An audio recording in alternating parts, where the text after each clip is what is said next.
ડભોઈમાં પાણીની પાઇપલાઇનમાં ભંગાણ સર્જાતા ફુવારા ઉડ્યા, તંત્રએ યુદ્ધના ધોરણે કામગીરી હાથ ધરી। ડભોઈ નગરપાલિકા હદ વિસ્તારની અંદર સિનોર 4 રસ્તા પાસે 2 દિવસ પૂર્વે પીવાના પાણીની પાઇપલાઇનની અંદર ભારે ભંગાણ સર્જાયું હતું।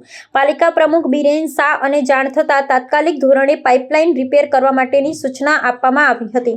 મીડિયામાં અહેવાલ પ્રસિદ્ધ થતાં નગરપાલિકા ચીફ ઓફિસર અને પ્રમુખ દ્વારા યુદ્ધના ધોરણે પાઇપલાઇનનું રિપેરિંગ કામ શરૂ કરાવી વિસ્તારના લોકોને પાણીની હાલાકી ન પડે તે માટે કાર્યવાહી હાથ ધરી હતી। ડભોઈ નગરપાલિકા હદ વિસ્તારની અંદર 4 રસ્તા પાસે વરસાદી પાણીનો નિકાલ માટે ખોદકામ કરતા સમયે પીવાના પાણીની પાઇપલાઇનમાં મોટું ભંગાણ સર્જાયું હતું, જેને કારણે પાઇપમાંથી 4 ફૂટ ઊંચા ફુવારા જોવા મળ્યા હતા। ડભોઈ નગરપાલિકા પ્રમુખ બિરેન શાહ તેમજ ચીફ ઓફિસર જયકિશન દળવી દ્વારા વિસ્તારના લોકોને પીવાના પાણીની સમસ્યાનો સામનો ન કરવો પડે તે માટે યુદ્ધના ધોરણે પીવાના પાણીની પાઇપલાઇનની યુદ્ધના ધોરણે રાતોરાત રિપેર કરવા આદેશ કર્યા હતા, જેનું કામ મોડી રાત સુધી ચાલ્યું હતું।